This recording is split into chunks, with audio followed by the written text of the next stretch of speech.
Why do some people think that Myers-Briggs personality types is a pseudoscience? I can think of three reasons why. Reason number one, psychologists don't know the necessary maths. The first reason is that Myers-Briggs personality types rely on a concept of preferences. What do you prefer doing? Like your right hand or your left hand, you have a preference between the two. Well, the Myers-Briggs personality types are derived using the same idea of preference. And the concept of preferences has not been extensively researched by science, and especially not by psychology.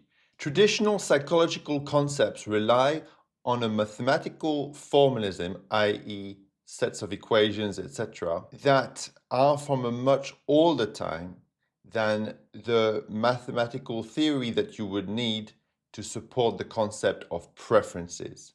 And so psychologists are dubious about any theory that focuses on preferences because they've not been taught the mathematics that underlie it. So what are the mathematics that underlie systems of preferences, much like the personality types of Myers-Briggs? Well, it would be dynamical systems. And dynamical systems is a theory that's been developed in the 20th century, namely by Henri Poincaré, a French mathematician. And this theory relies on the concept of attractors. An attractor is a point or a set of points that attract whatever is around it. The most common example of an attractor would be planet Earth, for example. Any satellite around planet Earth are pulled toward planet Earth. You are probably on planet Earth as well, except if I'm talking to an alien, and you are then pulled towards the center of the Earth. That's gravity.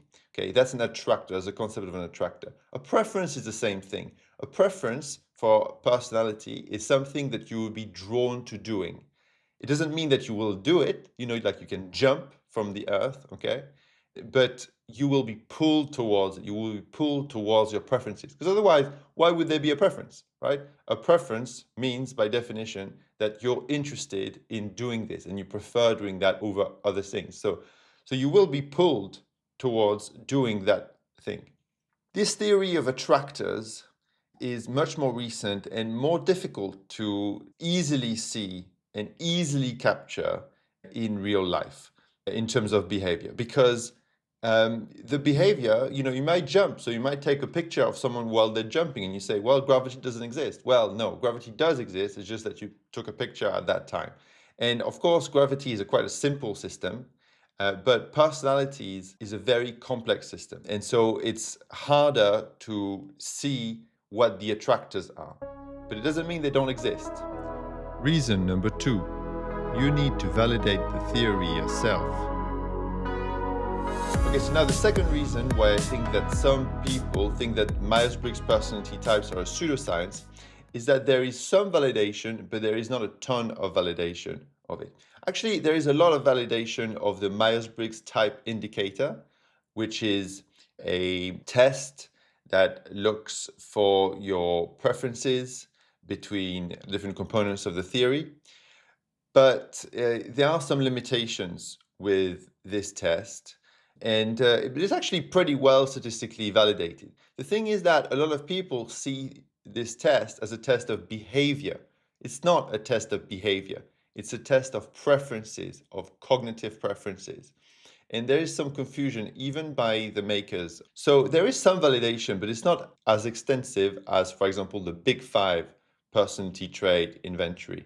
But the Big Five is not looking at the same thing. The Big Five is looking at behavior, whereas Myers-Briggs is looking at cognitive preferences. Of course, cognitive preferences have some impact on behavior, but it's much more fundamental. And so there is this confusion. So some people say, well, Big Five is much better. You can hear, for example, Jordan Peterson say, well, Big Five is much better. It's much more robust, the evidence behind it. But they're not looking at the same thing. And the theory behind Myers-Briggs is much more complicated, meaning that it's harder to have the same level of scientific backing. But the fact that it doesn't exist yet so much doesn't mean that it's not a good theory. Also, you can validate this theory for yourself. And that's something that people in science are really afraid of.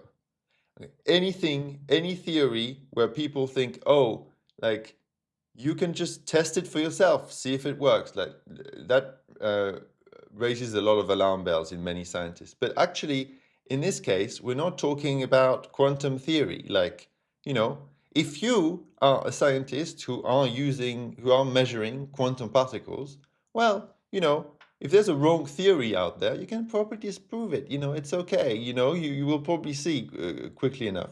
Well, it's the same thing for Myers-Briggs. It's about personality types. So you can probably get a sense of whether this theory is good or not. And then some people will talk about the Barnum effect here, which is about, still on the same reason of like lack of validation. It will say, well, whatever you say to people, they will just believe it. You just give some generic statements and they will believe it. Well, it depends on the person, right? There's this thing called confirmation bias where people just adopt whatever they think is right and then just look for evidence to confirm it. And this is what you get with like astrology, for example, and these kinds of pseudosciences. But it depends on the person. You need to be careful, and you need to validate the model for yourself and see, oh, does this fit my experience? Does it not fit my experience? And be ready to ditch the model. Reason number 3. Science has become dogmatic. Now, a third reason why I think that some people may think that the Myers-Briggs personality types is pseudoscience. This has to do with a certain dogmatism that science has started to adopt in terms of its methods. This is how you do an experiment. This is how you do a clinical trial. This is how you validate a model. Things like this. Science has become very dogmatic. And the mainstream approach to science is the so-called reductionist approach. So what's the reductionist approach? It's an approach that boils everything down to very, very small components and then claims that it can build up from those small components to whatever you can see. And it's also based on observations, very careful and precise observations. That's science. Careful, precise observations, and then you create very small components that build up to the whole thing that you observe. Okay, so with this, there are problems that people, even in science, have identified.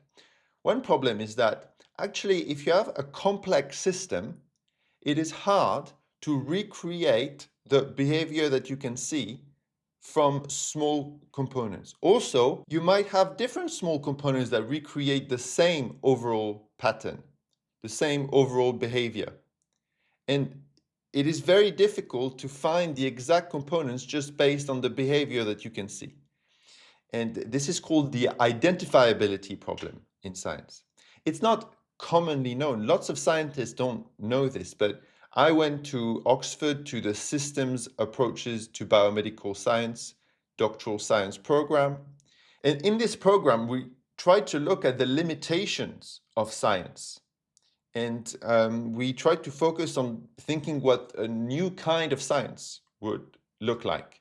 And one of these problems was with this reductionist approach based on observations. The second thing is the based on observations aspect. So this is something that people have not really talked about. I think they're rediscovering the issue of just using observations recently with machine learning and artificial intelligence. And that's because if you just take lots of small observations, it will be hard to abstract something that makes sense and that is actually useful. And actually, when you're looking at a system with so for Myers-Briggs personality types is personality, if you're trying to go back to, every firing of a neuron in the brain or something like this, going from that to levels of personality, if you don't abstract things, it will be very hard. Okay, I have observed that this neuron has fired at this time. Okay, and now I'm trying to relate this to the fact that this person prefers chocolate ice cream. Okay, like, how am I doing that? There are billions of neurons. They fire constantly. Like, So really here, this is another problem, is the observation problem. There's a tendency to think the more precise you are, the smaller the observations, the better you can explain things in the world. Well, actually, not necessarily. So Myers-Briggs is not a reductionist approach, and it is not an observation-based approach so much. And that is something that probably people find jarring, and they think, oh, Myers-Briggs is pseudoscience because it doesn't do reductionism. It doesn't do observations so much. Instead, what Myers-Briggs, the approach for Myers-Briggs personality types and the Carl Jung's approach and Isabel Myers' approach and Catherine Briggs' approach is to use a holistic and pattern matching approach. And in other words, pattern matching means intuitive, but you can say pattern matching, that sounds more scientific. A personality type is a holistic pattern. So holistic, what does that mean? It means that instead of breaking things down into very small components from which you're trying to build the whole model, which has lots of problems, and may I add to what I said before, that I was building a model of the heart. Well, I was not really building, I was using a model of the heart as part of my research. And you could see the limits of this approach of using very, very small components. Because then you've got tons of components trying to build up a picture of how the heart functions from those components is excessively difficult. There's a lot of problems with computational expense. There's a lot of problem with identifiability, as I said. So there's lots of problems. And so I have first-hand experience of this. And so what they did was looking at the holistic approach. So they're saying, well, we're not going to try to break down into small components. We're just going to look at the surface behavior and preferences. I'm going to ask people about their preferences, etc. And we're going to look for patterns. So that's the second element, pattern matching. So instead of relying on small observations, oh, this person did this at this time, this person did this at this time, this person did this at this time, we're going to look for patterns. And so abstract from all these occurrences of observations what the person's preferences are. This is a very different approach. So it's a pattern matching holistic approach. And this is very different from the reductionist approach. And this is very different from an approach based on very careful small observations. But it's a very good approach, in my opinion, for dealing with complex systems. And that's what you can see with machine learning and artificial intelligence, because, and this is somewhat rediscovered by science recently with machine learning, because machine learning is so powerful, it can make all these predictions, etc. Well, why? Because it abstracts from just the small observations to create these patterns. That's what you can see in lots of machine learning neural networks. You can even see that, especially with a type of network that's known as a convolutional neural network. Every layer in the network is abstracting more and more to create more and more complex patterns that can be used, for example, to recognize images like cats in images. So this process has been rediscovered, this intuitive process, because pattern matching, another way to say that is intuition. That's what intuition is. When you are pattern matching, you can deal with complexity in a holistic system a lot better. So observations tend to work well with a reductionist approach, whereas pattern matching works well with a holistic approach. And so humans have this capacity for intuition and pattern matching, etc. It's just been very much underused in science. So here are my 3 reasons why I think that people are distrusting the Myers-Briggs personality types. The first reason was that it's using preferences, which is a type of approach that has not been studied extensively in mathematics, for example, until recently, and so psychologists have not caught up. Number 2 is that there is some validation, but a lot of the validation you need to do for yourself when you're using this. And that's not an approach that people are used to. People are more used to the validation completely done separately from them.